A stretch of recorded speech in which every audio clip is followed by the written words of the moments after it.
Here's more wrestling news for January 2nd, 2023, and we're starting off with Sasha Banks, who walked out of Raw in May 2022 alongside Naomi and has since left the company. As soon as Banks walked out, there was speculation about her wrestling future, and now the boss has given an indication as to her plans outside WWE. In recent trademark filings, Banks filed for the terms Money Banks, Mercedes Money, Money Talks, Bank Money, and Statement Maker. These trademarks were made through her company Solnado Inc., and given that Mercedes is her real first name, the Mercedes Money term could be her post-WWE ring name. Banks was once one of the biggest names in WWE's women's division, but that was a long time ago, and 2023 is shaping up to be an interesting year for the former superstar. After leaving WWE in June, a fact that only came out recently, Banks will make her debut for New Japan in Tokyo this week, but she stopped by India on her trip to the show. In a video shared on social media, the former women's champion can be seen partying alongside WWE alum Kalisto and Sunil Singh, and the information for the video confirmed that it was shared from India. We can't rule out the possibility that Banks is trying to throw off people ahead of her New Japan debut, as it's been reported that the company's bosses wanted to keep her involvement a secret. There's no confirmation as to what Banks will do in New Japan, but a feud for the IWGP Women's Championship seems incredibly likely, and Banks is enjoying her final days away from the ring ahead of her debut. This week, Shinsuke Nakamura returned to Pro Wrestling Noah to defeat the Great Muta in a rare non-WWE outing for the King of Strong Style. Nakamura said he believes this match would have never happened when Vince McMahon was in charge, but don't expect another non-WWE match this week. Speaking at a press conference after his match, Nakamura was asked if he's going to be at New Japan's Wrestle Kingdom 17 while he's in Japan, and he stated that he will not be at the event. More specifically, Nakamura has said he has not been approached about attending the event, and we imagine any talks for him to show up and possibly wrestle would have to be approved by WWE first. Nakamura's match with Muta was a great success for Nakamura, and while he also has plenty of history with New Japan and Wrestle Kingdom, don't expect the former NXT champion to show up this Wednesday. Nakamura was treated like arguably the biggest star on the card not named Muta, but this was far different to how WWE has treated him in recent years. On WWE TV, Nakamura will often have directionless non-title feuds, and whenever he does have a title shot, he's almost always coming up short.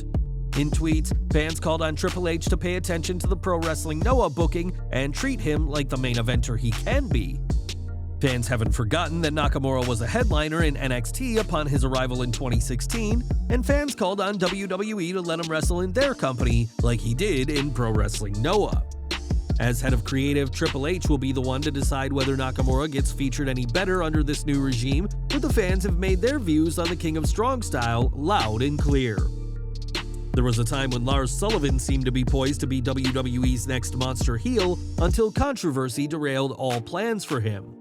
Past comments from Sullivan, which included sexist and homophobic language, were uncovered, and the latter was particularly ironic given that he had worked in gay adult films under the name Mitch Bennett before joining WWE.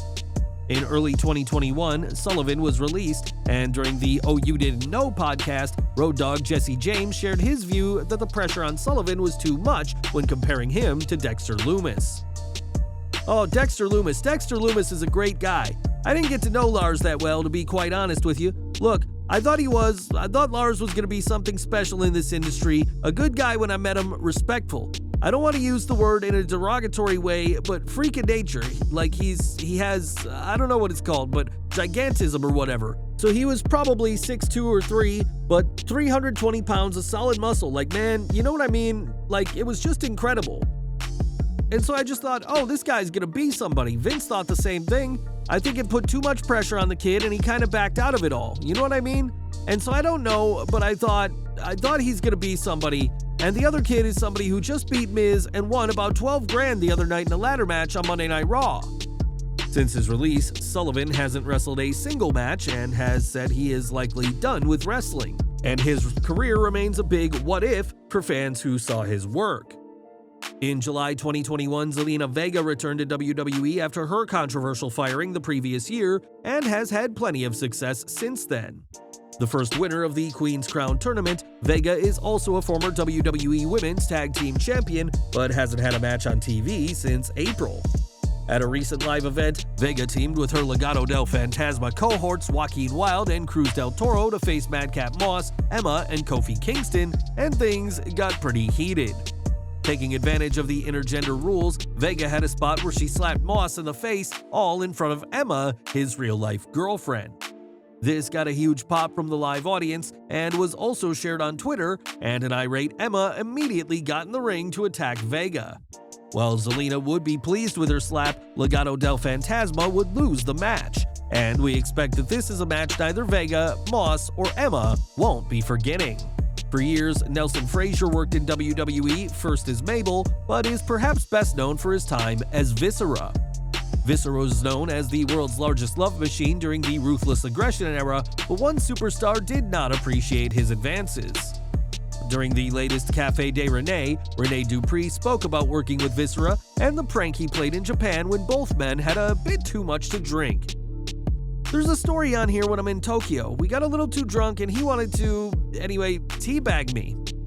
After working as Viscera, the super heavyweight would be repacked as Big Daddy V in 2007, but would be released from WWE in 2008.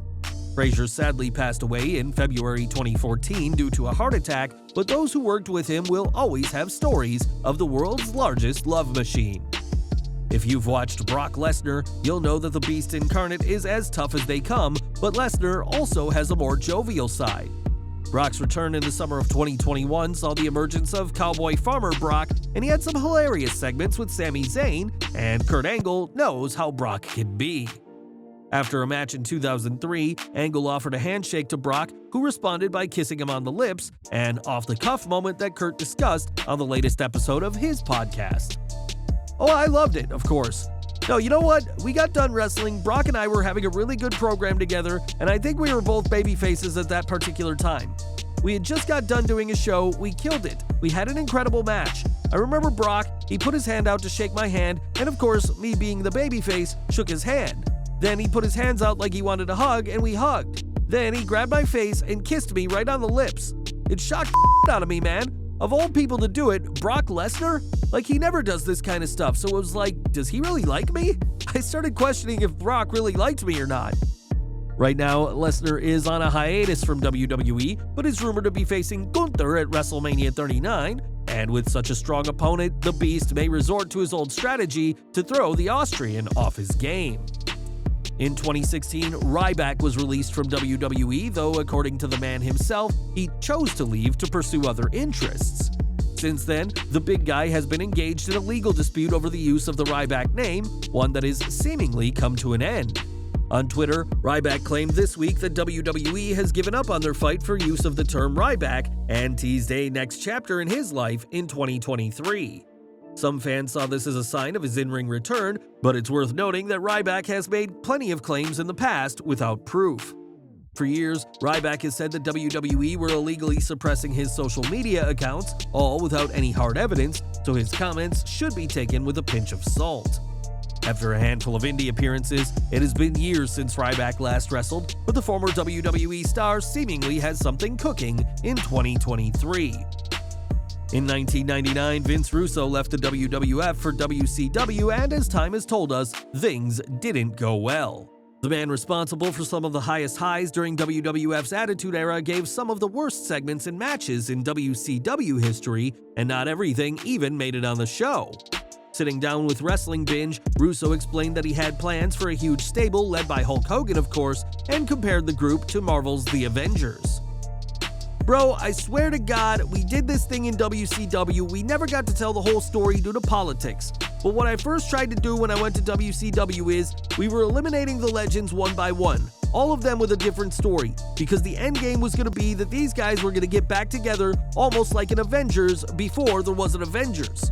So we eliminated Hulk Hogan, we eliminated Randy Savage, we're trying to eliminate Hennig, we eliminated Piper. These guys were going to come back as Avengers because the interesting dynamic is these guys haven't gotten along throughout their careers. They're going to get along now?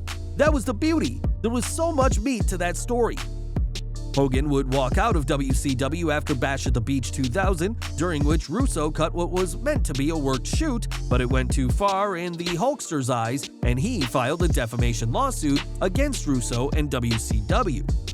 Of course, Hogan's most iconic faction in WCW was the New World Order, and the effects that group had are still being felt today, but fans never got to see what this Avengers-style new group could have been. And we're ending today with AEW, and it was in August 2020 that Eric Bischoff debuted for the company, serving as a guest moderator for a debate between Orange Cassidy and Chris Jericho. Bischoff would appear multiple times over the next year, but as his criticism of the company and Tony Khan grew, those appearances quickly dried up. Sitting down with Chris Van Vliet, Bischoff addressed his current status with the company and the role he played in falling out of the company's good books. Yeah, that one, the AEW relationship is not as good anymore, but that was my choice. I knew when I said what I was going to say that it would be the last time I get invited there. I was fine with that. I don't worry about it. It is what it is. But when I was bouncing back between WWE and AEW, the first time I got a call from AEW, I called Bruce Pritchard. I said, I just want to let you know, out of courtesy and respect for our friendship, I'm still tight with Bruce. Please let Vince know if he has got a question about this or an issue, please give me a shout. If not, I'm going to go ahead. I got the word back to go and have a ball. It's just communication and common courtesy. Bischoff's most recent appearance for AEW came on the May 28, 2021 episode of Dynamite, where he hosted a party for the Inner Circle. As to whether he'll appear for the company again, that looks unlikely at this point, but we doubt anything could stop Eric Bischoff from speaking his mind when it comes to pro wrestling.